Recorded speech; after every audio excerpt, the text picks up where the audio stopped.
Aku menata pantulan diriku di cermin. 5 tahun. 5 tahun aku hidup dalam kesempurnaan yang rapuh ini. Rumah tangga kami adalah dongeng yang kupaksakan menjadi nyata. Dira, jangan lari nak, nanti ayah jatuh. Suara tawa Bima membahana dari ruang tamu. Bima, suamiku, adalah pria paling baik yang kukenal. Ia tampan, sukses, dan mencintai Dira dengan cinta yang tak terbatas. Dira, putri kami, sekarang berusia 5 tahun. Rambutnya hitam legam, matanya bulat, kulitnya sawo matang. Benar-benar tiruan sempurna dari keluarga besarku. Tapi, tidak ada satupun kemiripan fisik dengan Bima, suamiku, yang berkulit putih bersih dan berambut coklat. Lihat mah, Dira hebat kan? Bima mengangkat Dira tinggi-tinggi. Di mata Bima, Dira adalah keajaiban. Malam itu, saat kami berbaring bertiga di ranjang, Bima memeluk Dira erat. Ayah sangat bersyukur nak. Kamu adalah hadiah terbaik yang Tuhan berikan pada ayah. Wajahmu, tingkahmu, semua ayah suka. Lalu Bima menoleh padaku. Matanya penuh air mata kebahagiaan. Terima kasih sayang. 5 tahun ini adalah yang terindah. Dira adalah hidupku. Pelukan Bima terasa mencekikku. Aku hanya bisa membalasnya dengan senyum kaku. Rasa bersalah itu bukan lagi jarum, tapi pisau tumpul yang perlahan mengiris hatiku. Tiba-tiba, saat Dira sudah terlelap, Bima berbisik. Sayang, aku menemukan sesuatu saat membersihkan laci lama. Sebuah surat dari rumah sakit saat Dira lahir. Tertulis, ada kesalahan kecil di penulisan nama perawat, tapi itu mengingatkanku pada hari ajaib itu. Besok, aku mau menghubungi rumah sakit untuk meminta salinan lengkap rekam medis kelahiran Dira untuk kusempurnakan dalam album kenangan kita. Jantungku serasa berhenti berdetak. Salinan rekam medis. Itu adalah jurang kebenaran yang paling kucoba hindari. Flashback. 5 tahun lalu, aku sedang di puncak kegelapan. Pertengkaran hebat dengan Bima membuatku lari ke pelukan pria lain. Sahabat karib Bima, Rian. Itu hanya terjadi sekali, di tengah kalut. Tapi hasilnya adalah janin yang kini tumbuh di perutku. Saat dokter menvonis bahwa usia kehamilan ini tidak cocok dengan tanggal terakhir hubungan intimku dengan Bima, dunia seakan runtuh. Aku tidak bisa kehilangan Bima. Bima adalah jangkar dan harga diriku.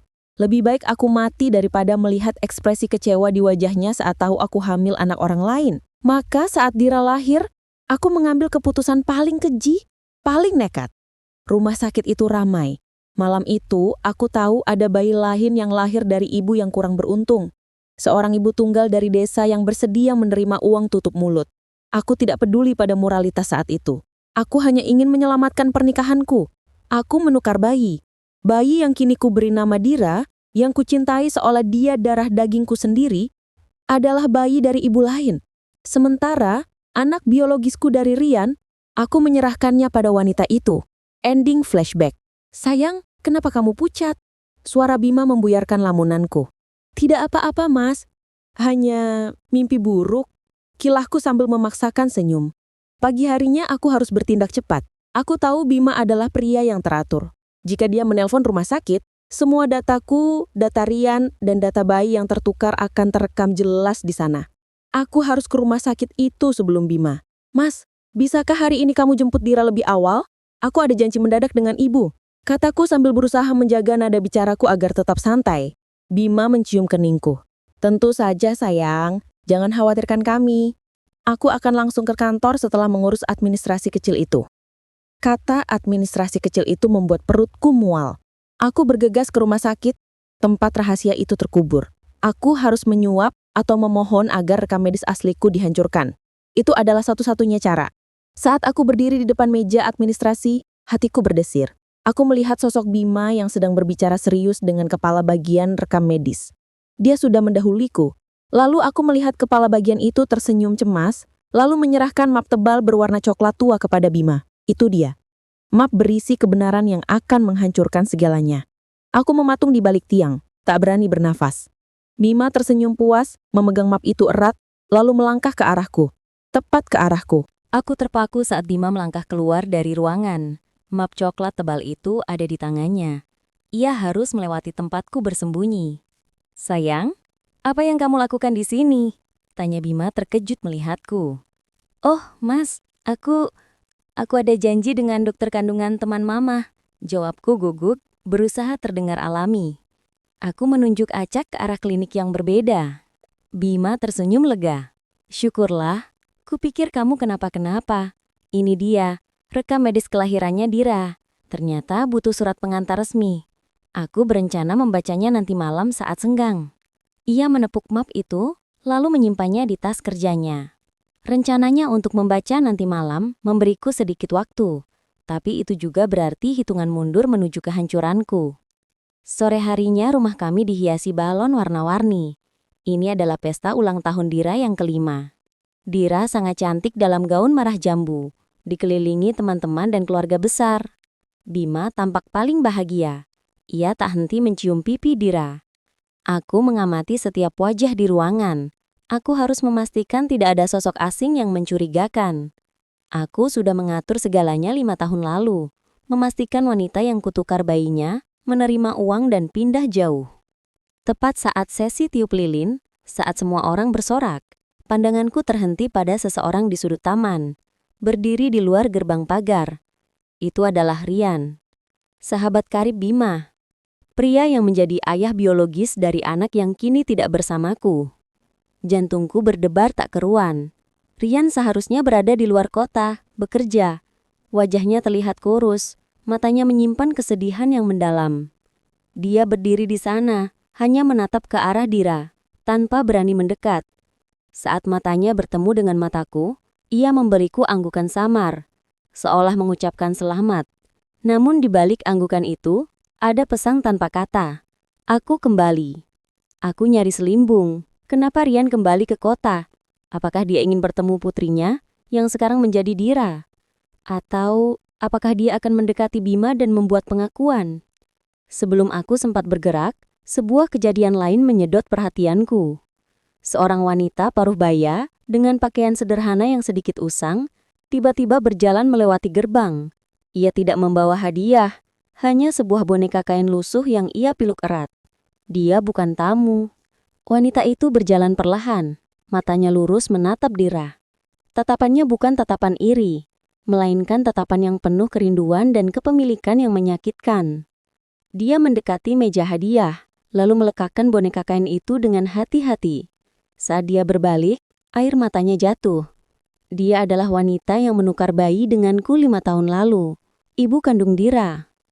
Maaf Nyonya, siapa Anda? Tanya salah satu pelayan ramah. Wanita itu menggeleng cepat. Saya hanya mendoakan Dira panjang umur. Dia sangat mirip dengan bibi saya dulu. Dia memberikan senyum tulus yang membuatku merinding, lalu berbalik dan menghilang secepat dia datang. Malam itu, 2 sosok dari masa lalu yang terkubur muncul kembali. Rian, sang ayah biologis, dan wanita itu, ibu kandung Dira. Aku tahu, drama telah mulai. Waktu yang kumiliki untuk mencegah Bima membuka map itu, kini semakin sempit. Didesak oleh kehadiran 2 orang yang bisa membongkar kebohongan terbesarku kapan saja. Pesta usai. Keceriaan Dira adalah topeng tipis yang menutupi ketakutan terbesarku. Rian dan wanita itu, ibu biologis Dira, telah mengirimkan sinyal bahaya yang tak terbantahkan. Aku harus mendapatkan map coklat itu, malam ini juga. Bima sedang mandi. Itu kesempatanku. Aku tahu dia menyimpan tas kerjanya di samping meja tidur. Aku berjalan berjinjit, jantungku berdentum-dentum seperti genderang perang. Aku berhasil membuka tas itu. Di dalamnya, map itu terletak seolah menertawakan semua usahaku. Tanganku gemetar saat meraihnya. Sedikit lagi, aku hanya perlu membawanya ke dapur, merobeknya, dan membakarnya. Tiba-tiba, Bima membuka kamar mandi. Sayang, kamu mencari apa? Aku panik. Refleks menarik map itu keluar. Aku mencari kunci mobil yang tadi kutinggal di tasmu, Mas. Bima mengerutkan kening. Kunci mobil ada di gantungan, sayang. Itu apa di tanganmu? Dia berjalan mendekat. Aku refleks menyembunyikan map itu ke punggungku. Ketegangan di antara kami terasa begitu kental, hingga udaranya terasa berat. Tidak ada, Mas. Aku hanya tidak mau kamu terlalu fokus pada hal teknis. Dira lahir dengan baik, itu saja yang penting. Suaraku meninggi, nadaku tidak stabil. Bima meraih tanganku. Kalau tidak ada apa-apa, berikan padaku. Terjadilah tarik-menarik. Bima kuat, tapi aku berpegangan pada map itu seolah itu adalah nyawaku. Brak! Tiba-tiba, Dira, yang terbangun karena mendengar suara kami, berlari masuk kamar. Ia terpeleset di ambang pintu, kaget melihat kami saling tarik. Ayah, Mama, tangis Dira ketakutan. Kami sontak melepaskan tarikan. Map itu terlepas dari tangan kami berdua dan jatuh. Namun alangkah jatuh ke lantai, map itu meluncur lurus ke bawah tepat ke stop kontak lampu tidur yang kabelnya terkelupas di bawah karpet. Sekejap mata, terjadi percikan listrik yang diikuti bau hangus menyengat. Api kecil menyambar tepi map itu dengan cepat. Astaga, Bima berseru kaget, segera menarik Dira menjauh. Aku segera menyambar map itu, menjauhkannya dari sumber listrik. Aku berhasil memadamkan apinya dengan tanganku sendiri. Tapi ujung map itu sudah menghitam, dan beberapa lembar kertas di dalamnya tampak hangus dan mengkeriting. Dira menangis di pelukan Bima, sementara aku memandang map yang sebagian isinya kini telah menjadi abu rapuh. Bima memandangku. Matanya bukan lagi marah, melainkan penuh kecurigaan yang dingin. Lina, kamu hampir menyebabkan korslet fatal. Aku tahu kamu khawatir, tapi kenapa kamu harus bersikap seperti ini pada dokumen biasa? Kamu semakin aneh sejak tadi malam. Aku hanya terkejut, Mas, bisikku. Bima mengambil map itu dari tanganku. Map yang kini telah cacat dan berbau hangus. Ia melihat ke lembar pertama yang selamat dari jilatan api.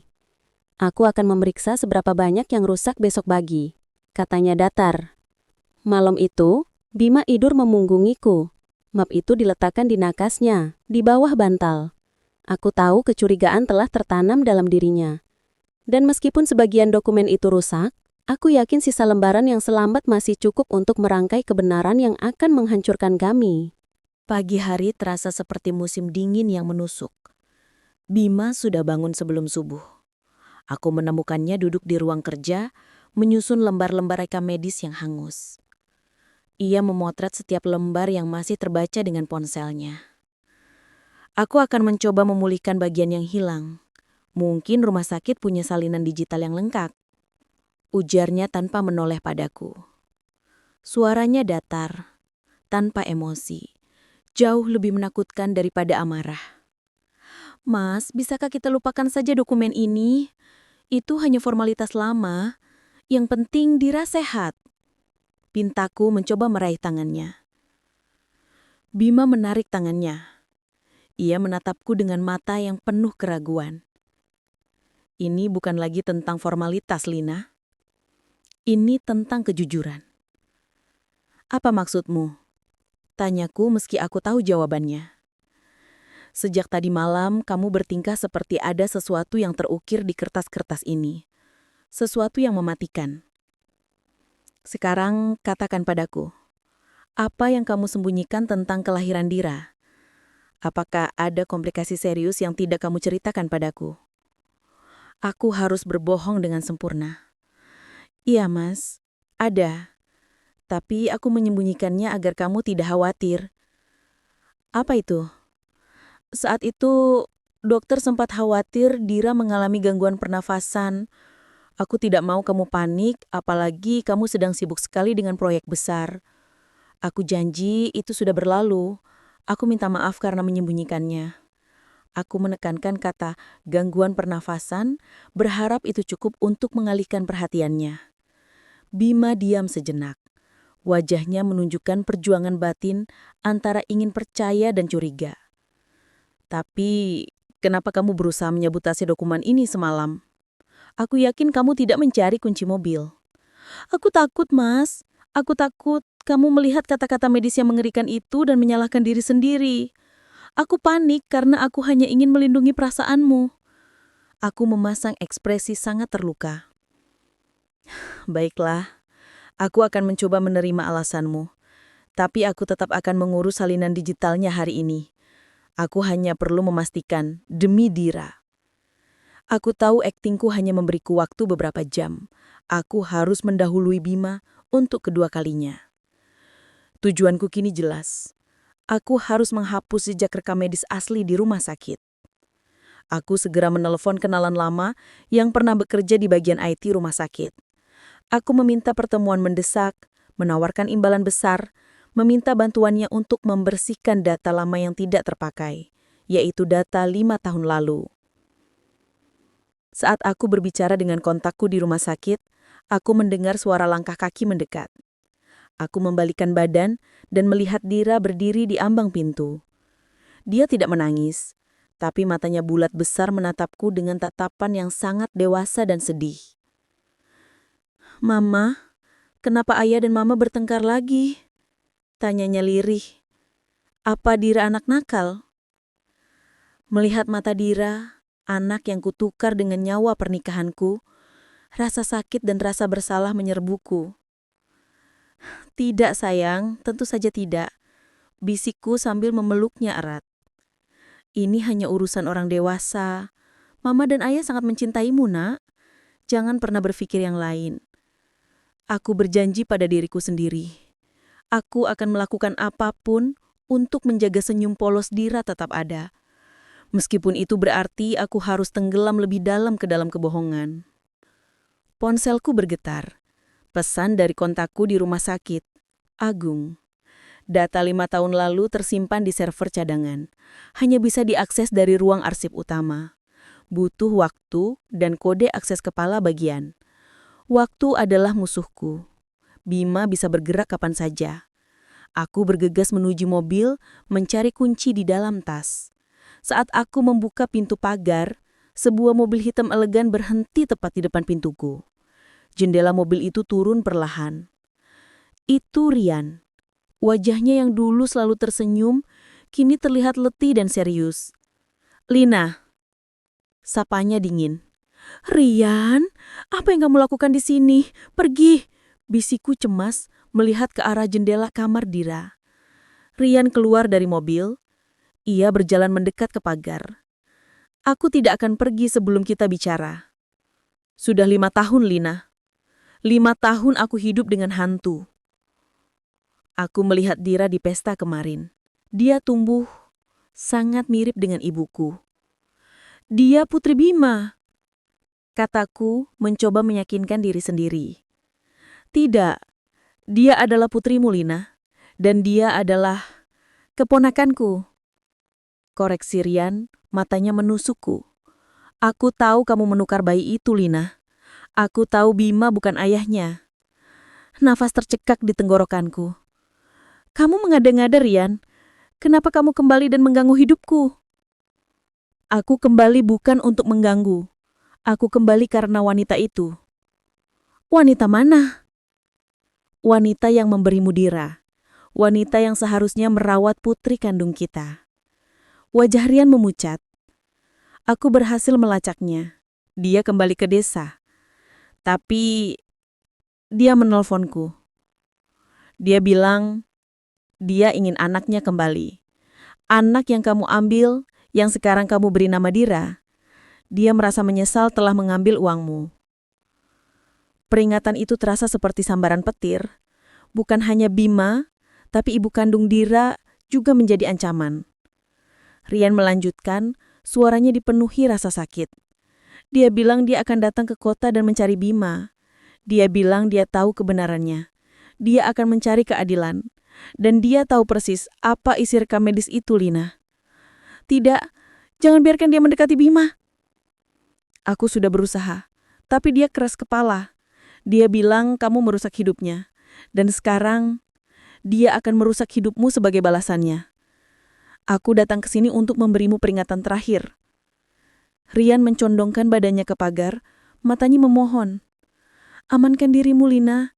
Dan tolong, lindungi Dira. Karena setelah kebenaran terungkap, Bima tidak hanya akan kehilangan istri, tapi juga putrinya."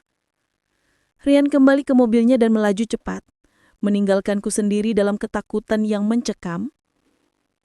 Aku kini memiliki 2 musuh yang bergerak. Bima, yang sebentar lagi akan membaca rekam medis, dan wanita itu, ibu kandung Dira, yang akan datang menuntut haknya. Aku harus mencapai rumah sakit secepatnya untuk menghapus jejak sebelum Bima mengetahui kebenarannya dari dokumen atau dari wanita itu. Aku harus menetapkan tujuan yang lebih besar. Aku akan menemukan dan menghentikan ibu kandung Dira sebelum aku kembali dan menghadapi Bima. Aku tidak punya waktu untuk tenggelam dalam kepanikan. Kata-kata Rian mengulang-ulang di benakku. Dia akan datang mencari Bima. Dia menuntut keadilan. Aku harus memilih, menghadapi Bima yang kini curiga, atau mencari wanita itu, ibu biologis Dira, yang bisa membongkar segalanya di depan umum. Aku memilih yang kedua. Menghentikan ancaman dari luar adalah prioritas. Aku segera menghubungi Agung, kenalanku di rumah sakit, membatalkan rencanaku untuk menghapus data. Agung, dengarkan aku. Tolong jangan sentuh data rekam medis itu. Tapi aku butuh bantuanmu yang lain. 5 tahun lalu, ada pertukaran bayi. Aku butuh alamat terakhir wanita yang mengambil anakku. Kataku terputus-putus. Lina, itu kejahatan besar. Aku tidak bisa terlibat lebih jauh. Tolak Agung panik. Kumohon, hanya alamat desa Agung. Setelah ini, aku berjanji tidak akan mengganggumu lagi. Ini menyangkut nyawa Dira. Wanita itu akan merusak kehidupan yang tidak bersalah. Aku memohon, air mata sudah menggenang. Aku tahu aku manipulatif, tapi aku putus asa. Setelah negosiasi yang sulit dan janji imbalan yang besar, Agung akhirnya luluh. Ia mengirimiku satu alamat di sebuah kabupaten terpencil. Dusun Kembang, Desa Padimas, Nenek Wanti. Aku segera mengemasi tas kecil. Aku tidak bisa memberitahu Bima yang masih dingin padaku. Aku meninggalkan pesan singkat di meja. Mas, aku harus keluar kota mendadak. Ibu sedang sakit parah dan butuh bantuanku segera. Kebohongan itu terasa getir, tapi aku harus pergi. Aku mengendarai mobil secepat yang kuinginkan. Dalam perjalanan, aku menelpon Rian. Rian, aku tahu kamu kembali karena kamu merasa bersalah. Sekarang, bantu aku. Aku sedang menuju ke alamat wanita itu. Kamu harus melindungiku agar Bima tidak tahu aku pergi. Rian terdengar ragu. Melindungimu? Lina, kamu adalah alasan Bima akan hancur. Aku tahu, tapi tolong, lindungi Dira. Jika wanita itu mencari Bima, tolong cegah dia sampai aku menemukan dan meyakinkannya untuk diam. Kumohon, demi anakmu juga. Rian terdiam lama. Baiklah, aku akan memantau Bima. Tapi jika kebenaran terungkap, aku tidak akan melindungimu lagi. Perjalanan itu panjang dan melelahkan. Aku melewati jalanan rusak, melewati persawahan yang sunyi. Pikiranku terus-menerus memutar ulang wajah Dira, wajah Bima yang kecewa, dan wajah ibu biologis Dira yang menyimpan dendam. Aku tiba di Dusun Kembang saat matahari mulai tenggelam. Dusun itu sangat sederhana. Aku bertanya kepada seorang warga tua. Nenek Wanti? Oh, dia sudah lama pindah Nona. Kira-kira setahun yang lalu. Dia pergi ke kota besar. Dia bilang dia ingin menjemput kebahagiaannya yang tertunda. Seketika duniaku gelap. Wanita itu, ibu kandung Dira, sudah tidak di sini. Dia sudah lebih dulu menuju ke kota. Menuju ke Bima. Aku terlambat. Rintangan pertama telah gagal. Pernyataan warga tua itu membuat kakiku lemas. Wanita itu sudah pindah ke kota, tempat Bima dan Dira berada. Menjemput kebahagiaannya yang tertunda. Kalimat itu terdengar seperti ancaman yang dikemas manis. Aku segera memutar mobil dan melaju kembali ke kota tanpa istirahat. Aku tidak punya petunjuk. Kota itu besar. Bagaimana mungkin aku bisa menemukan seseorang tanpa nama jelas? Aku menelpon Rian dalam perjalanan. Rian, aku gagal. Dia sudah tidak di desa. Dia kembali ke kota. Kumohon, kamu harus segera temui Bima. Jangan biarkan dia membaca rekam medis itu. Rian terdengar gugup. Terlambat, Lina. Aku baru saja menelpon Bima. Dia sedang di rumah sakit, mencoba mendapatkan salinan digital yang baru.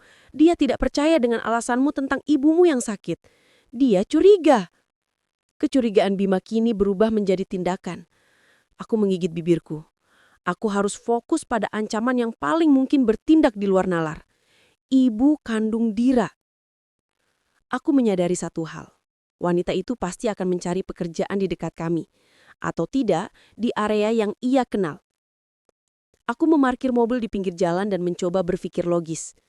Di mana wanita sepertinya akan bekerja di kota. Kemungkinan besar, asisten rumah tangga, penjaga toko kecil, atau pekerja pabrik. Tiba-tiba, aku teringat sesuatu. Saat Dira lahir, wanita itu pernah menyebutkan kakaknya bekerja sebagai penjaga toko di dekat pasar induk kota.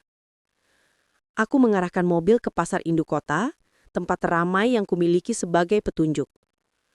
Saat aku menyusuri lorong-lorong pasar yang ramai, mataku menyapu setiap wajah, mencari sosok wanita yang sama. Aku mulai bertanya-tanya kepada pedagang dan pembeli, menunjukkan foto Dira, mengatakan bahwa aku sedang mencari pengasuh yang pernah bekerja dekat sini. Di tengah keputusasaan, ponselku berdering. Nomor Bima. Aku memberanikan diri menjawab. Halo Mas. Lina, kamu di mana? Aku sudah di rumah sakit. Pihak administrasi bilang ada masalah teknis dengan data 5 tahun lalu. Katanya datanya hilang. Mereka sedang mencari di server cadangan. Mereka memberitahuku kamu tadi malam sempat menghubungi seorang pegawai bernama Agung dan sempat datang pagi-pagi sari. Apa yang sebenarnya terjadi, Lina? Suara Bima kini bergetar.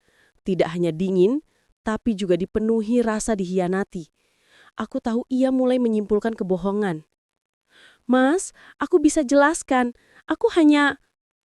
Tiba-tiba, di tengah keramaian pasar, di depan toko bahan makanan, aku melihatnya. Wanita itu.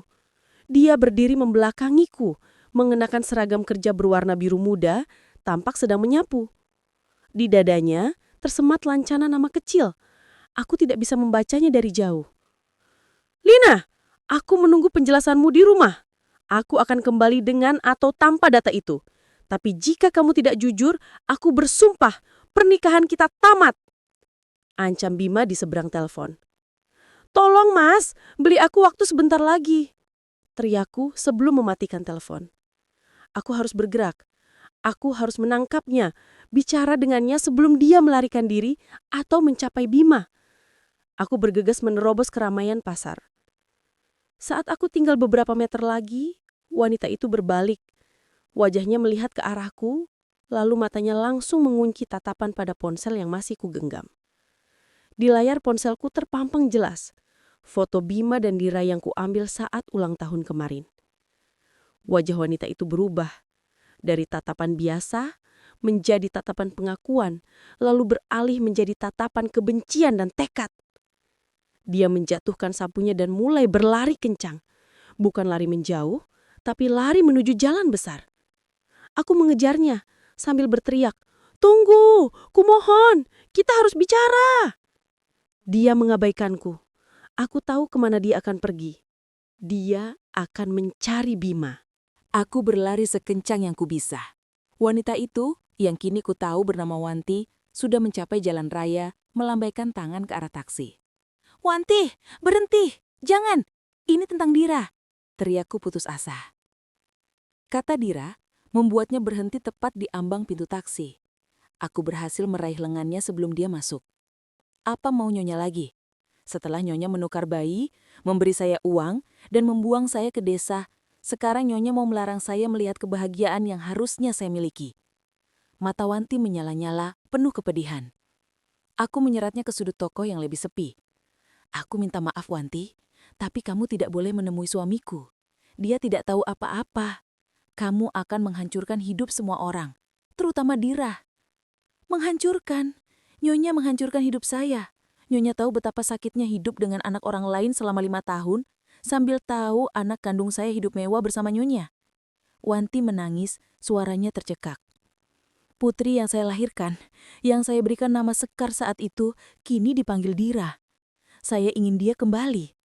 Tidak mungkin Wanti, aku mencintai Dira. Bima mencintai Dira. Dia putri kami. Tapi dia bukan darah Bima Nyonya, dia darah saya. Dan saya tahu Bima adalah pria kaya dan baik. Jika dia tahu Nyonya menipu, dia pasti akan menceraikan Nyonya. Dan saya akan datang kepadanya, mengatakan kebenaran. Saya akan meminta hak asuh atas putri kandung saya, Sekar. Ketakutan itu nyata. Bima akan kehilangan Dira jika Wanti bertindak. Aku harus mengorbankan apapun. Dengarkan aku, Wanti. Aku akan memberimu apapun. Uang, rumah, pekerjaan yang layak di kota. Berapapun yang kamu minta, asalkan kamu diam dan tidak mendekati Bima atau Dira. Wanti menyeka air matanya. Ekspresinya berubah menjadi dingin, penuh perhitungan. Uang. Uang tidak bisa membeli 5 tahun saya yang kosong. Tapi baiklah, aku akan diam. Tapi ada satu syarat yang harus Nyonya penuhi. Apapun Wanti, katakan. Wanti menekat, berbisik dengan nada yang menusuk. Aku tahu Nyonya punya satu anak laki-laki lagi. Anak yang Nyonya tukar dengan Dira yang sekarang dirawat oleh seorang kenalan. Anak laki-laki yang adalah darah Nyonya. Anak dari Rian. Saya ingin dia. Aku tersentak mundur. Tidak, anakku, kamu gila. Dia darah Nyonya. Dia darah Rian. Dia adalah sekar saya, tapi dalam wujud anak laki-laki. Saya merawat Dira, anak orang lain. Sekarang Nyonya harus merasakan bagaimana rasanya merawat anak orang lain dan menyerahkan darah daging Nyonya sendiri kepada saya. Itu adil. Itu adalah bayaran karma Nyonya. Tidak, aku tidak tahu dia di mana. Rian tahu Nyonya. Dia tahu di mana anak laki-laki Nyonya dirawat. Jika Nyonya tidak bisa menyerahkannya padaku, maka saya akan menyerahkan salinan rekam medis asli dan pengakuan lengkap kepada Bima hari ini juga. Wanti mengeluarkan ponselnya dan mengarahkan ke nomor Bima. Aku terperangkap. Pilihan yang Wanti berikan adalah rintangan terberat. Menyerahkan anak biologisku sendiri demi menyelamatkan Dira dan pernikahanku. Aku harus meminta bantuan Rian kedua kalinya. Dan kali ini dengan pengorbanan yang tak terimajinasi. Aku harus setuju. Baik, aku akan mengurusnya. Beri aku waktu 24 jam. Jangan hubungi Bima, jangan dekati rumahku. Jika aku gagal, kamu boleh lakukan apapun yang kamu mau. Kataku dengan suara hampir tidak terdengar. Wanti senang puas, senyum yang terasa pahit. Aku pegang janji Nyonya. Aku segera menghubungi Rian setelah Wanti pergi. Suaraku gemetar, isak tangis tertahan di tenggorokanku. Rian, aku sudah bertemu dengannya. Wanti, dia tidak mau uang. Dia menginginkan sesuatu yang lain. Kataku cepat. Apa yang dia mau? Jangan bilang dia minta Dira. Tanya Rian cemas. Lebih parah dari itu Rian, dia tahu. Anak yang aku tukar dengan Dira adalah anakmu, anak kandung kita. Dan dia menginginkannya. Hening. Aku bisa mendengar napas Rian yang tercekak di seberang telepon. Anak kita? Maksudmu, anak laki-laki itu yang selama ini dirawat oleh Bibi Murni di luar kota? Iya Rian, anak yang kira sudah aman diurus orang lain. Wanti ingin kita memberikannya padanya. Sebagai bayaran untuk kebohongan kita. Sebagai kompensasi karena dia telah merawat Dira selama beberapa jam sebelum aku menukarnya. Jika kita tidak memberikannya, dia akan langsung menemui Bima. Rian tiba-tiba berteriak di telepon. Bukan amarah, tapi rasa sakit yang mendalam. Tidak Lina, itu tidak adil. Aku memang salah, tapi aku tidak pernah menolak anak itu. Aku hanya membiarkan dia dirawat sementara karena kamu memintanya.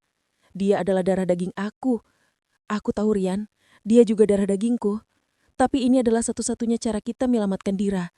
Jika Wanti membongkar rahasia ini, Bima akan pergi dan Dira akan diambil oleh Wanti, ibu kandungnya. Rian mulai terisak. Selama 5 tahun, ia memang tidak pernah melihat anak itu. Tapi ia secara finansial terus mendukung Bibi Murni. Anak itu adalah rahasia dan harapan kecilnya. Lalu apa yang harus kita lakukan? Bima sedang mencari data, Wanti menuntut anak kita. Ini tidak ada jalan keluar, Lina. Ada. Kita harus menyerahkan anak itu, Rian. Kita harus menunjukkan pada Wanti bahwa kita juga mampu berkorban demi Dira. Setelah itu, Wanti akan diam dan aku akan punya waktu untuk meyakinkan Bima bahwa ia hanya salah paham tentang dokumen yang hilang. Rian kembali menolak keras. Aku tidak bisa, Lina. Setelah aku kehilangan kamu, aku tidak mau kehilangan putraku juga. Aku akan menemui Bima. Aku akan mengaku sebagai ayah biologis Dira. Biar dia marah sama aku saja. Jangan korbankan anak kita yang lain. Aku tahu jika Rian mengaku, Bima akan tetap tahu kebenaran tentang penukaranku. Dan Dira akan terancam. Aku harus mencegah Rian mengaku. Aku memutuskan untuk kembali ke rumah secepatnya, berharap bisa mendahului Bima yang sedang dalam perjalanan pulang dari rumah sakit tanpa hasil. Setubanya di rumah, suasana hening mencekam. Bima sedang duduk di sofa dengan map coklat yang hangus di pangkuannya. Di sebelahnya, ada Rian. Bima, apa yang Rian lakukan di sini? Tanyaku panik. Bima mendongak. Matanya merah bukan karena marah, tapi karena kesedihan yang tak terlukiskan. Rian datang ke sini, Lina, bukan untuk mengkhianatimu, kata Bima suaranya pelan dan berat. Rian datang ke sini untuk mencoba melindungimu. Dia bercerita tentang kehamilanmu 5 tahun lalu, tentang bagaimana dia menolongmu menyembunyikan kebohongan dariku. Jantungku serasa jatuh ke perut. Mas, aku bisa jelaskan. Itu semua salah paham. Tidak ada salah paham, Lina. Aku tidak bodoh. Aku memang tidak mendapatkan rekam medisnya. Tapi aku mendapatkan sesuatu yang lain. Bima mengangkat map itu. Dia menunjuk ke sudut lembar itu yang sedikit hangus. Di sini tertulis nama perawat yang menolongmu, yang sekarang sudah pindah ke luar negeri. Aku menghubunginya. Dia tidak tahu detail perselingkuhan. Tapi dia tahu kamu memohon agar dia tidak mencatat sesuatu. Dia bilang, dia melihatmu panik karena Bima bukan ayah dari bayimu. Lalu Rian datang pagi ini dan mengkonfirmasi sisanya. Bima meletakkan map itu. Ia menatap Rian, lalu ke arahku. Kalian berdua, aku tidak peduli dengan pengkhianatan di masa lalu. Aku peduli dengan Dira. Aku mencintai Dira. Dan Rian tadi bilang, dia akan mengaku sebagai ayah Dira, agar aku tidak menghancurkanmu. Tapi Rian, kamu tidak perlu repot-repot mengaku. Bima menatapku dengan tatapan hampa. Karena aku sudah tahu, Lina, 5 tahun lalu, kamu tidak hanya berselingkuh. Kamu menukar bayi kita, kan? Anak yang kupanggil Dira, dia bukan anakku. Dan dia juga bukan anak Rian. Katakan, di mana anak kandungku? Lina. Klimaks dimulai. Bima sudah tahu tentang perselingkuhan dan penukaran. Semua usahaku gagal. Pilihan terakhirku kini bukan hanya tentang Wanti, tapi juga tentang Bima yang menuntut kebenaran tentang anak kandungnya. Aku terpaku, tak bisa berkata-kata. Tuntutan Bima terasa seperti batu besar yang menimpa dada. Ia tidak hanya tahu tentang pengkhianatan. Ia tahu tentang penukaran. Rian yang berdiri di samping Bima, wajahnya sama hancurnya. Ia memohon padaku lewat tatapannya untuk segera bicara. Mas, kumohon dengarkan aku dulu, bisikku. Air mata mulai mengalir deras. Aku sudah mendengar banyak kebohongan, Lina. Sekarang aku hanya ingin kebenaran. Kamu tahu betapa aku mencintai Dira. Bagaimana mungkin kamu tega menipu kami berdua? Bima melempar map itu ke lantai. Jawab aku. Siapa Dira? Dan di mana anakku? Anak yang seharusnya lahir darimu, anakku. Aku berlutut di depannya. Maafkan aku, Mas. Ya, Dira adalah anak dari wanita lain. Aku menukarnya di rumah sakit. Anak yang lahir dari rahimku, dari Rian, aku memberikannya kepada wanita itu karena aku panik. Aku tidak ingin kehilangan kamu. Bima memejamkan mata, menahan rasa sakit yang luar biasa. Rian, kau tahu ini? Rian menggeleng cepat. Tidak, Bim. Aku hanya tahu Lina hamil anakku. Dan aku menolongnya menutupi. Aku tidak pernah tahu dia menukar bayi. Aku bersumpah, Bim. Aku tidak pernah tahu anak itu bukan anakmu. Aku juga korban kebohongan Lina. Jadi, Dira, dia bukan anak siapa-siapa di antara kita. Bima bangkit, berjalan menjauh, memegangi kepalanya. Mas, kumohon, Dira adalah putri kita. Aku yang merawatnya, aku yang membesarkannya. Dia tidak tahu apa-apa. Dia tahu, Lina. Dia tahu. Tadi Dira sempat mendengar suara kita. Dia bertanya padaku, Ayah, apakah aku tidak punya ayah lagi? Suara Bima pecah. Aku tidak bisa mencintai Dira. Jika setiap kali aku melihatnya, aku teringat pada kebohonganmu yang keji. Aku panik. Kehancuran Bima jauh lebih parah daripada yang kubayangkan. Aku akan mengurusnya, Mas. Aku janji. Aku akan mencari anak kandungmu. Anak yang kuserahkan pada wanita itu. Aku akan membawanya kembali padamu. Tawarku mencoba mencari harapan. Bima berbalik, tatapannya membeku. Terlambat, Lina. Aku tidak peduli lagi dengan siapapun. Yang kurasakan saat ini hanyalah penghinaan. Anak yang selama ini kupeluk, kuberikan nama, kubesarkan, ternyata bukan anakku. Kamu telah mengambil hakku sebagai seorang ayah. Mas, aku mohon, Aku akan membawa Sekar, putra kita, kembali. Aku tahu di mana wanita itu, Wanti. Dia yang merawat Sekar. Dia sedang mencariku. Dia ingin menukar Sekar dengan Dira. Mendengar nama Wanti dan rencana pertukaran itu, Bima menatapku tajam. Pertukaran? Anakku hidup dengan wanita yang menginginkan Dira? Itu gila. Aku tidak akan membiarkan anak kandungku diperjualbelikan seperti barang. Bima meraih tasnya dan kunci mobil. Mas, kamu mau kemana? Aku akan pergi. Aku butuh waktu. Dan satu hal lagi, Lina. Bima menunjuk ke arah Dira yang sedang mengintip dari balik pintu kamar. Jangan libatkan Dira dalam drama pertukaran ini. Jika kamu berani menyerahkan Dira pada wanita gila itu, aku akan membawamu ke jalur hukum. Aku tidak akan pernah memaafkanmu. Bima pergi. Rian menatapku dengan ibah. Lina, aku harus pergi. Bima butuh aku sekarang. Aku akan coba menenangkannya, ujar Rian sambil menyusul Bima. Aku ditinggalkan sendirian di tengah ruang tamu yang berantakan dengan map hangus di lantai dan kebenaran yang baru saja meledak. Semua usahaku gagal. Bima tahu segalanya. Ia pergi. Dan kini, aku hanya punya satu pilihan tersulit. Aku harus menemukan Sekar, putra kandungku dan Rian, yang kini dirawat Wanti, dan membawanya pulang kepada Bima sebagai penebus dosaku. Ini adalah satu-satunya kesempatan terakhirku untuk mendapatkan pengampunan dan menyelamatkan Dira dari ancaman Wanti. Setelah Bima dan Rian pergi, rumah terasa seperti kuburan. Aku tahu jika aku ingin ada harapan untuk memperbaiki segalanya, aku harus segera menemukan anak kandung Bima, yang lahir dari rahimku, tapi yang kuberi nama Sekar dan membawanya pulang. Aku segera menelpon Wanti. Wanti, aku sudah memutuskan. Aku akan memberikan anakku. Tapi aku harus bertemu dengannya dulu. Di mana dia? Tanyaku mencoba terdengar tenang. Wanti tertawa sinis. Bagus, Nyonya. Aku tahu Nyonya akan setuju. Tapi ada masalah kecil.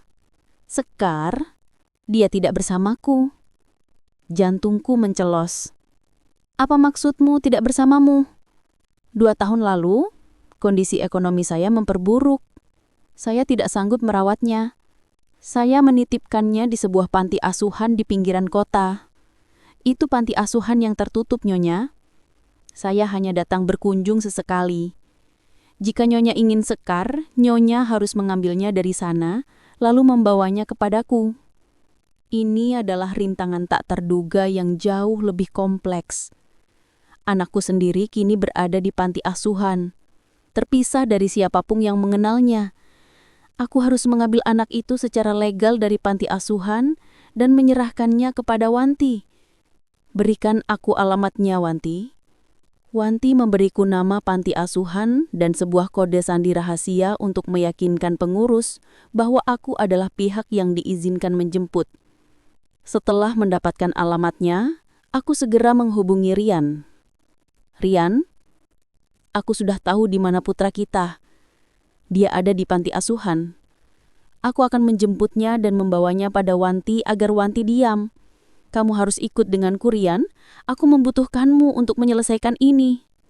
Pintaku. Tidak, Lina. Aku tidak bisa. Tolak Rian tegas. Aku sudah berjanji pada Bima untuk tidak terlibat dalam drama pertukaran anak ini. Apalagi setelah Bima tahu Dira bukan anaknya. Dia sedang hancur. Aku harus menemaninya. Tapi Rian, ini juga anakmu. Kita harus mengambilnya. Aku tidak bisa pergi sendirian. Kamu yang memulai semua ini, Lina. Kamu yang harus menyelesaikannya. Aku tidak akan menyerahkan putraku pada wanita yang tidak stabil seperti Wanti.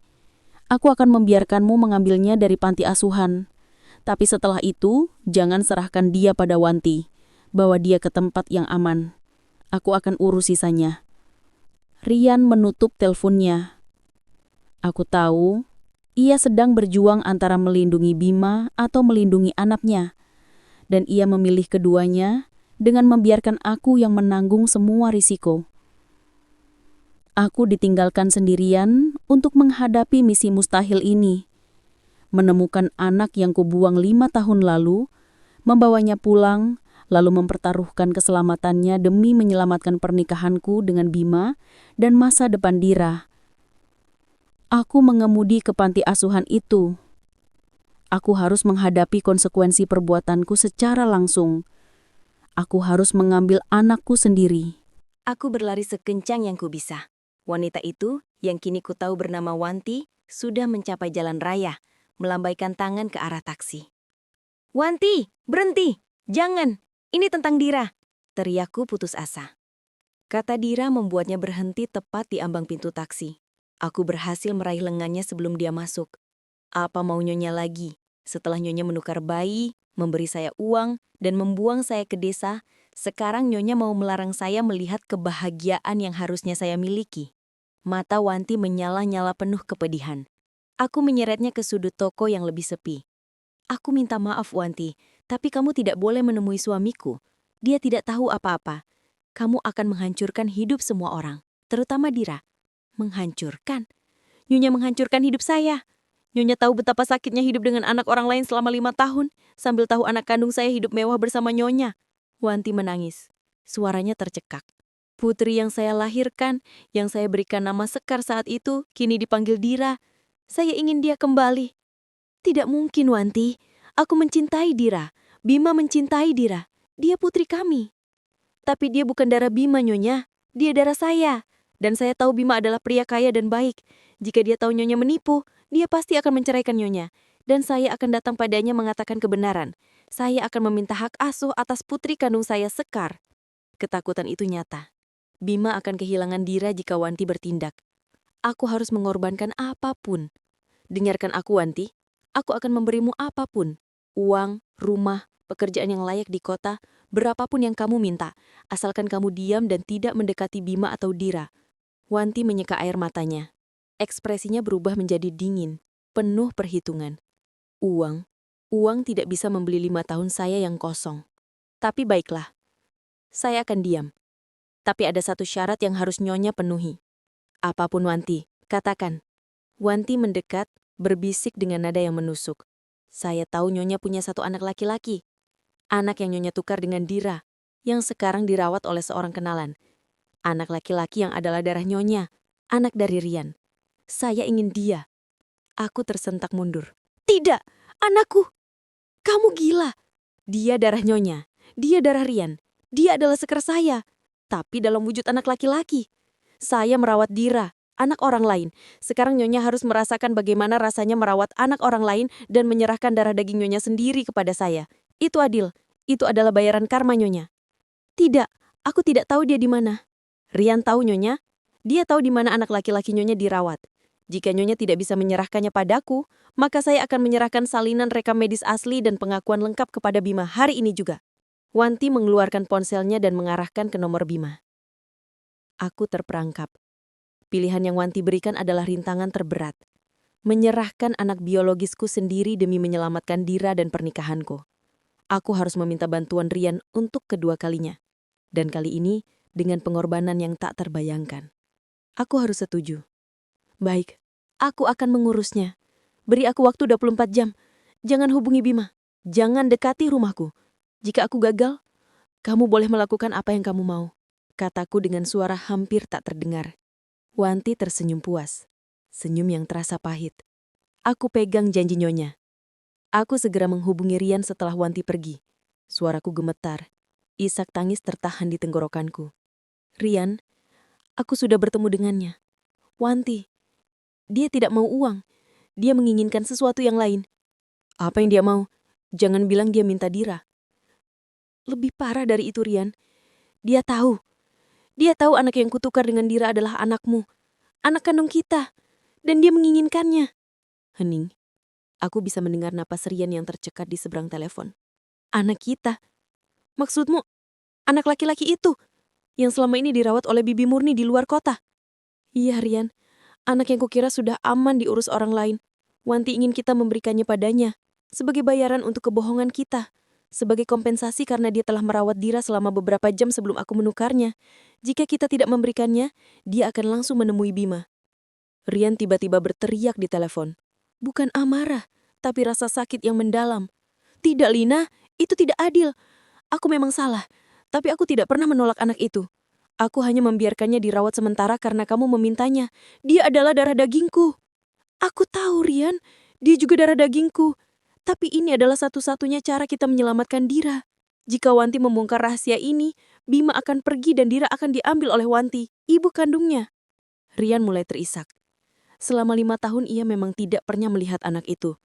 Tapi ia secara finansial terus mendukung Bibi Murni. Anak itu adalah rahasia dan harapan kecilnya. Lalu apa yang harus kita lakukan, Lina? Bima sedang mencari data, Wanti menuntut anak kita. Ini tidak ada jalan keluar. Ada. Kita harus menyerahkan anak itu, Rian. Kita harus menunjukkan pada Wanti bahwa kita juga mampu berkorban demi Dira. Setelah itu, Wanti akan diam dan aku akan punya waktu untuk meyakinkan Bima bahwa ia hanya salah paham tentang dokumen yang hilang. Rian kembali menolak keras. Aku tidak bisa, Lina. Setelah aku kehilanganmu, aku tidak mau kehilangan putraku juga. Aku akan menemui Bima. Aku akan mengaku sebagai ayah biologis Dira. Biar dia marah padaku saja. Jangan korbankan anak kita yang lain. Aku tahu jika Rian mengaku, Bima akan tetap tahu kebenaran tentang penukaranku, dan Dira akan terancam. Aku harus mencegah pengakuan Rian. Aku memutuskan untuk kembali ke rumah secepatnya. Berharap bisa mendahului Bima yang sedang dalam perjalanan pulang dari rumah sakit tanpa hasil. Setibanya di rumah, suasana hening mencekam. Bima sedang duduk di sofa dengan map coklat yang hangus di pangkuannya. Di sampingnya ada Rian. Bima, apa yang Rian lakukan di sini? Tanyaku panik. Bima mendongak. Matanya merah bukan karena marah, tapi karena kesedihan yang tak terlukiskan. Rian datang ke sini, Lina. Bukan untuk mengkhianatimu. Kata Bima pelan dan berat. Dia datang untuk mencoba melindungimu. Dia bercerita tentang kehamilanmu 5 tahun lalu, dengan bagaimana dia menolongmu menyembunyikan kebohongan dariku. Jantungku serasa jatuh ke perut. Mas, aku bisa jelaskan. Itu semua salah paham. Tidak ada salah paham, Lina. Aku tidak bodoh. Aku memang tidak mendapatkan rekam medisnya, tapi aku mendapatkan sesuatu yang lain. Bima mengangkat map itu. Ia menunjukkan ke sudut map itu yang sedikit hangus. Di sini tertulis nama perawat yang menolongmu, yang sekarang sudah pindah ke luar negeri. Aku menghubunginya. Dia tidak tahu detail perselingkuhan, tapi dia tahu kamu memohon agar dia tidak mencatat sesuatu. Dia bilang dia melihat kamu panik karena Bima bukan ayah dari bayimu. Lalu Rian datang pagi ini dan mengkonfirmasi sisanya. Bima meletakkan map itu. Ia menatap Rian, lalu ke arahku. Kalian berdua. Aku tidak peduli dengan pengkhianatan di masa lalu. Aku peduli dengan Dira. Aku mencintainya. Dan Rian tadi bilang dia akan mengaku sebagai ayah Dira, agar aku tidak menghancurkanmu. Tapi Rian, kamu tidak perlu berepot-repot mengaku. Bima menatapku dengan tatapan hampa. Karena aku sudah tahu, Lina, 5 tahun lalu, kamu tidak hanya berselingkuh. Kamu menukar bayi kita, kan? Anak yang kupanggil Dira, dia bukan anakku. Dan dia juga bukan anak Rian. Katakan, di mana anak kandungku, Lina? Klimaks dimulai. Bima sudah tahu tentang perselingkuhan dan penukaran. Semua usahaku gagal. Dan pilihan terakhirku kini bukan hanya tentang Wanti, tapi juga tentang Bima yang menuntut kebenaran tentang anak kandungnya. Kami tiba di sebuah kedai makan kecil di pinggir kota untuk menemui Wanti. Sekar duduk diam di sampingku, memeluk boneka kain yang dibawanya dari panti asuhan. Aku menatap Sekar, mata yang sama denganku. Aku tidak bisa menyerahkannya. Aku tidak peduli betapa besar pengorbanan ini, aku tidak akan memberikan anak kandungku sendiri kepada wanita yang jelas-jelas berniat maha jahat. Wanti datang. Dia melihat Sekar, matanya bersinar penuh hasrat memiliki. Akhirnya, Nyonya menepati janji. Ujar Wanti, berusaha meraih tangan Sekar. Sekar refleks menjauh, bersembunyi di belakangku. Berhenti, Wanti. Aku tidak akan menyerahkan dia padamu. Wanti terkejut. Tawa sinisnya hilang. Apa? Nyonya berani membatalkan perjanjian?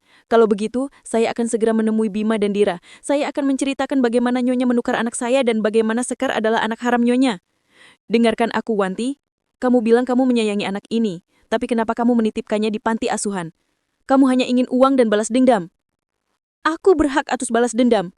Kamu mengambil anakku, memberiku uang, lalu membuangku ke desa? Sekarang berikan anak ini padaku, atau Bima akan segera tahu bahwa aku adalah ibu kandung Dira dan aku akan menuntut hak asuh.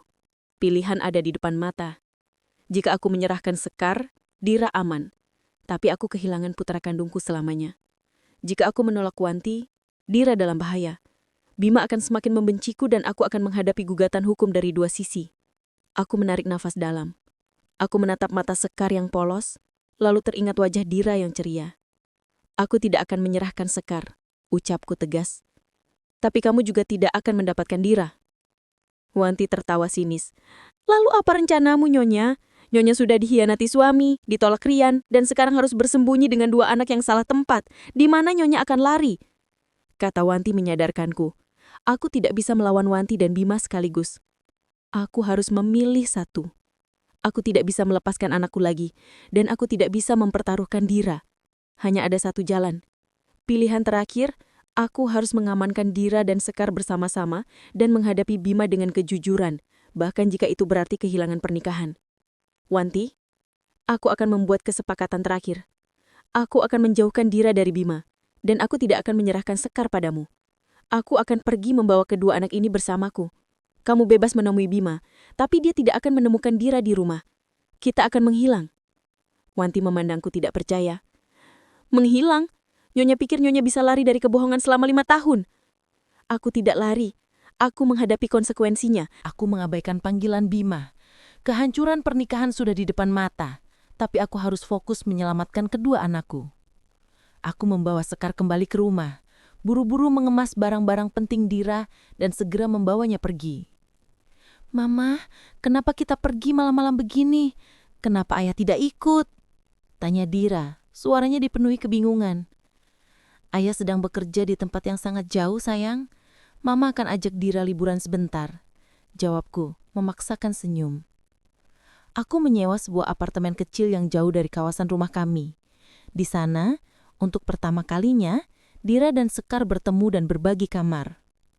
Sekar yang selama ini diam tampak tertarik pada Dira.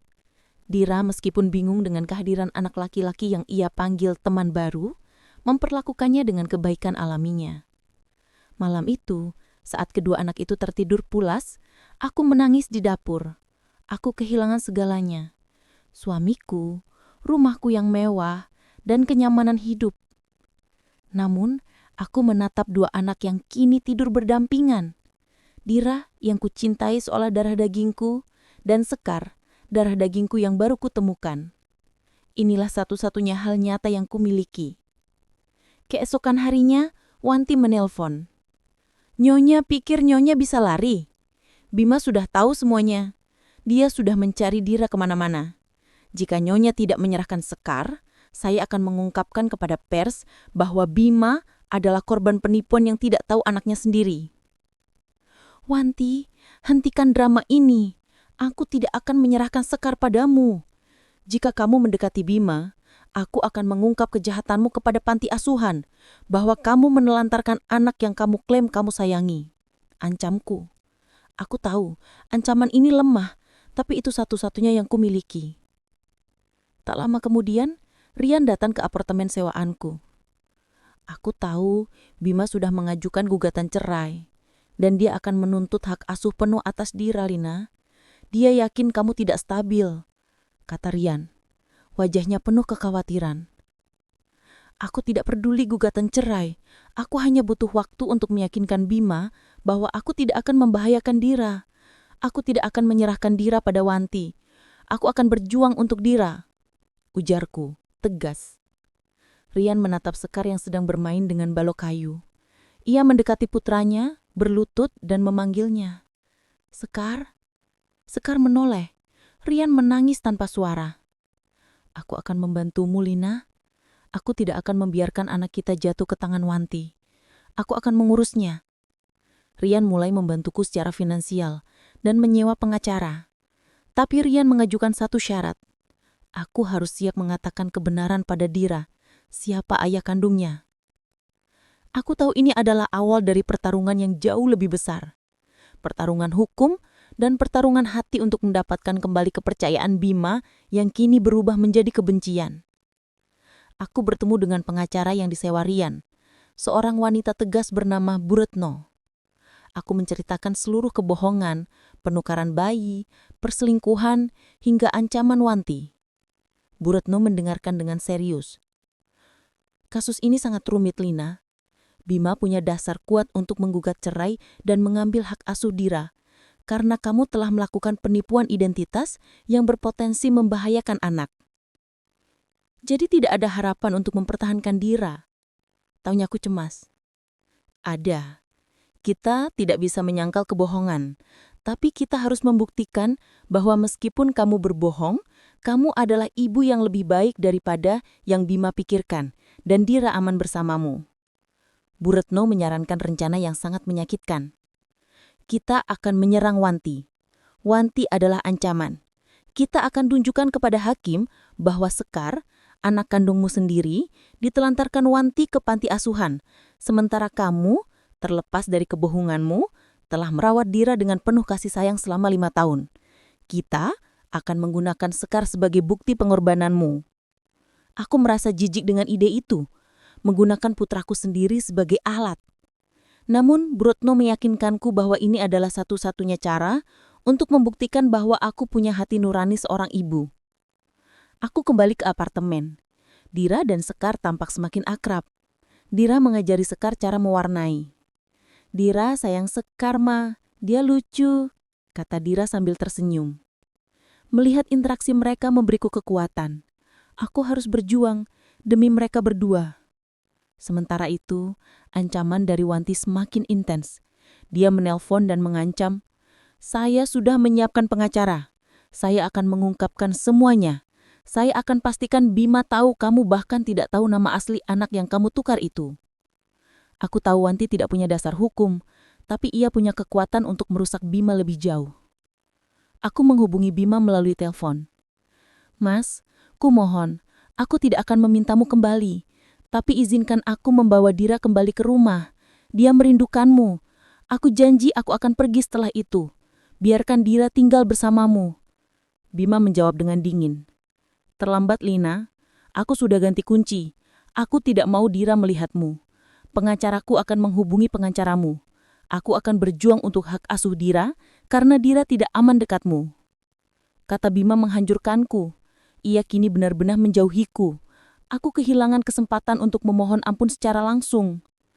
Aku hanya memiliki satu kartu tersisa. Pertarungan di ruang sidang, menggunakan kisah Sekar dan pengorbananku untuk membuktikan bahwa cinta seorang ibu lebih kuat dari kebohongan. Aku harus menemukan cara untuk menghadirkan Sekar di pengadilan tanpa menyakitinya. Dan untuk membuat Bima percaya bahwa Dira pantas tinggal bersamaku. Ruang sidang terasa dingin dan formal.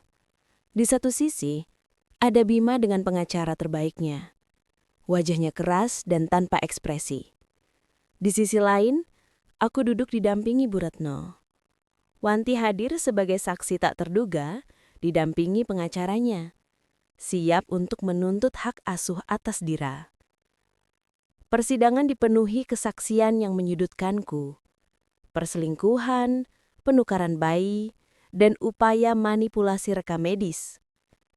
Bima bersaksi dengan suara tercekat, betapa ia merasa dikhianati dan betapa ia tidak percaya lagi padaku sebagai ibu.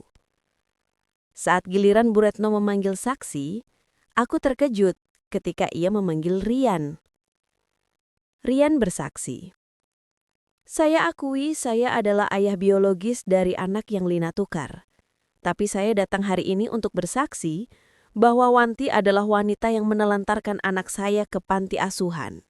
Sementara Lina, yang kini menjadi ibu kandung anak saya, berjuang untuk membawanya pulang. Lina menukar bayi bukan karena ia jahat, tapi karena ketakutan kehilangan suaminya yang sangat ia cintai." Kemudian Bu Retno memanggilku untuk bersaksi. Aku berdiri, air mata mengalir. "Yang mulia hakim, saya akui saya bersalah. Saya melakukan kebohongan yang keji. Tapi saya minta yang mulia melihat Dira. 5 tahun saya mencintai Dira dengan sepenuh hati. Ketika saya tahu Dira terancam diambil Wanti, saya punya satu pilihan. Menyerahkan Sekar putra kandung saya kepada Wanti agar Dira aman. Saya menolak. Saya memilih mempertahankan kedua anak ini, Sekar dan Dira.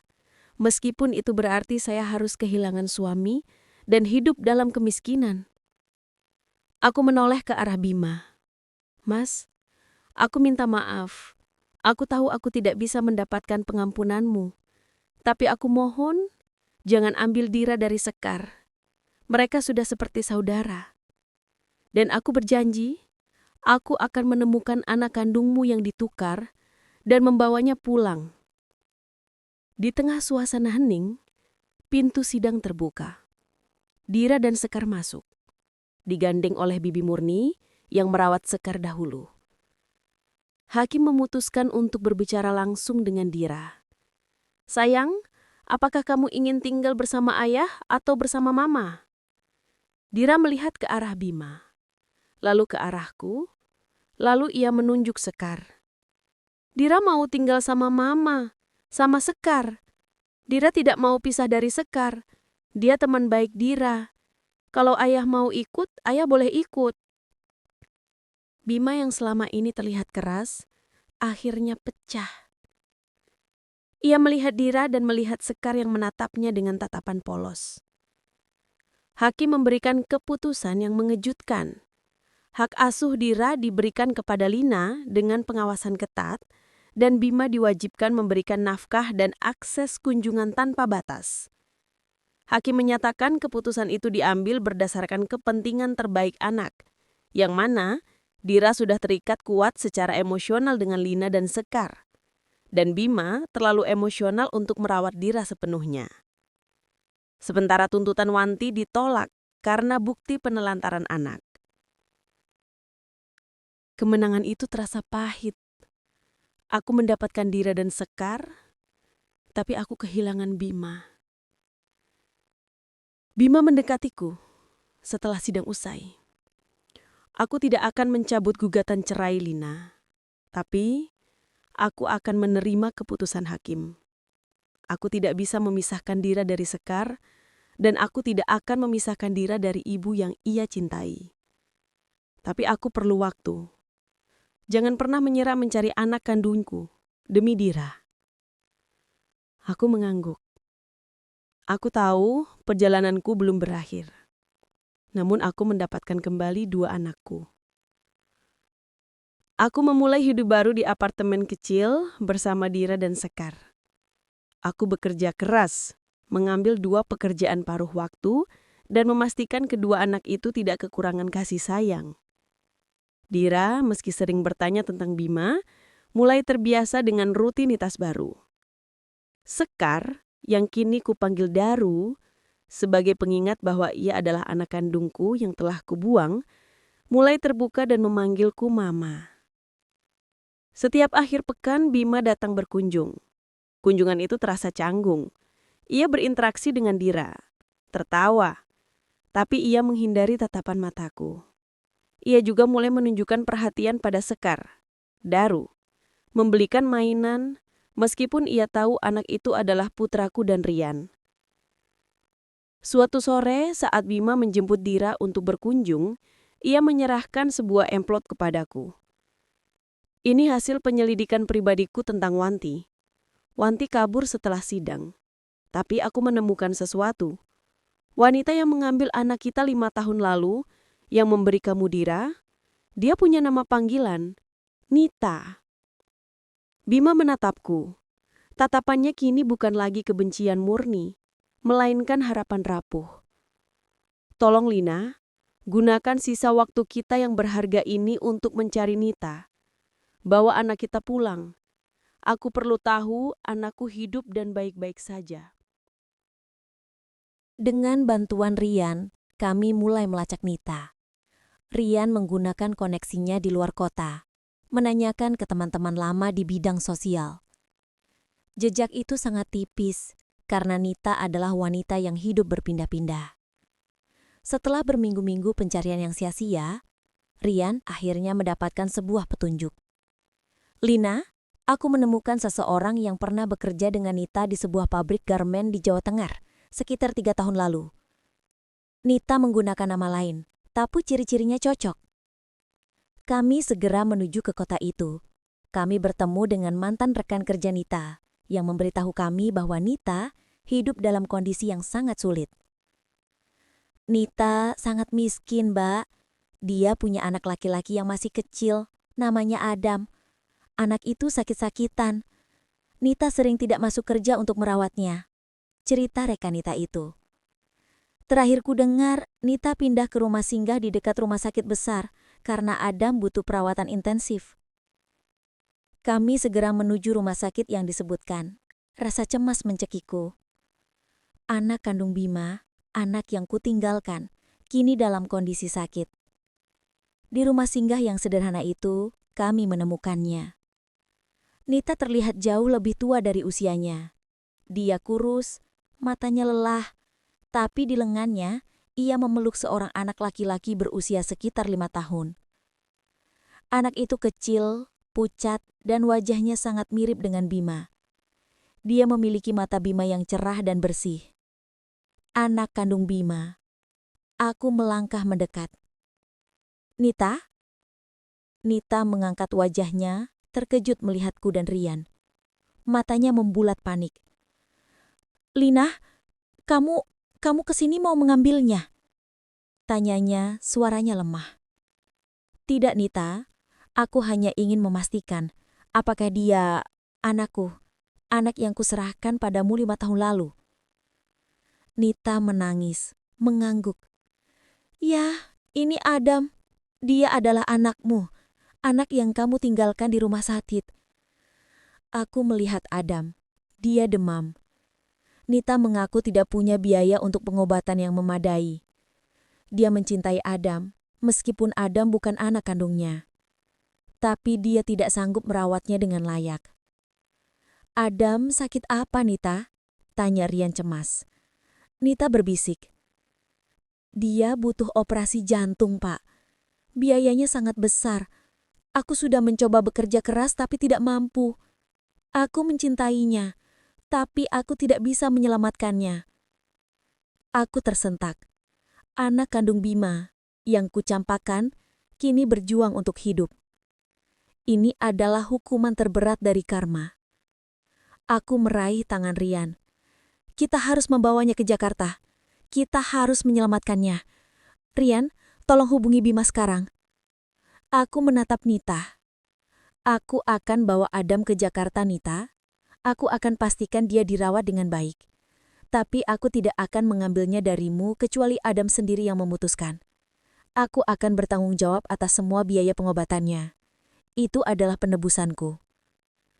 Saat Rian menelpon Bima dan menjelaskan semuanya, aku berlutut di samping Adam, anak yang seharusnya menjadi pelengkap keluargaku.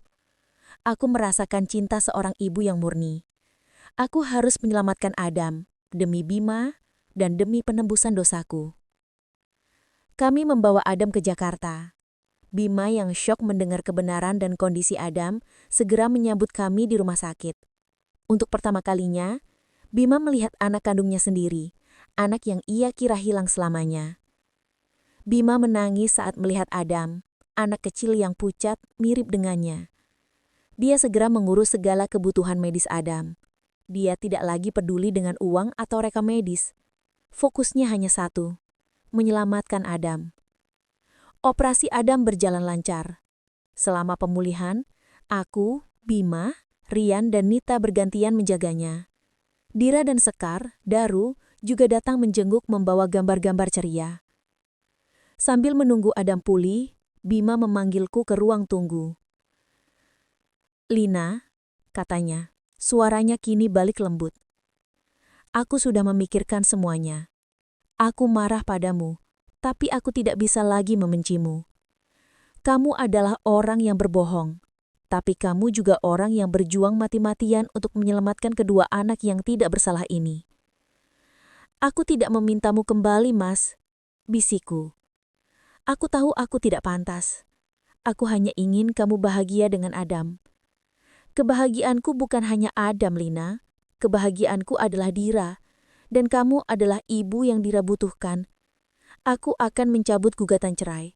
Tapi kita tidak bisa hidup seperti dulu. Kita harus berpisah dulu untuk menyembuhkan luka. Tapi mari kita rawat Adam bersama. Kita akan menjadi keluarga yang berbeda.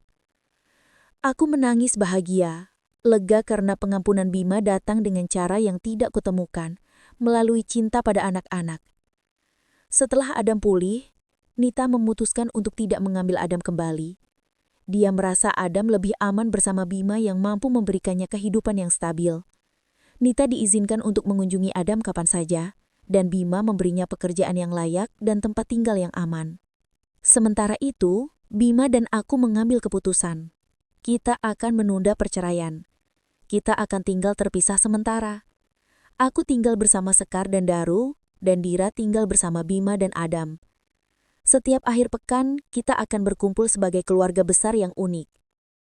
Aku melihat Sekar dan Adam bermain bersama Dira. Mereka bertiga, hasil dari kekacauan, kini menjadi simbol cinta tanpa syarat. Dira, anak dari ibu lain, kini menjadi perekat kami. Sekar, anak yang kubuang, kini menjadi pengingat akan pengorbanan. Dan Adam, anak kandung Bima, menjadi harapan baru. Kesimpulan dan pelajaran. Aku belajar bahwa kebohongan tidak akan pernah bisa menciptakan kebahagiaan sejati. Karma datang bukan sebagai hukuman, tapi sebagai jalan untuk memaksa kita jujur pada diri sendiri dan orang lain. Aku kehilangan suami, tapi aku mendapatkan kembali harga diri dan 2 anak yang kucintai, serta sebuah keluarga besar baru yang dibangun di atas kejujuran dan pengampunan. Cinta seorang ibu memang tidak bisa ditukar, tetapi cinta yang paling tulus adalah cinta yang lahir dari pengakuan dan penebusan dosa.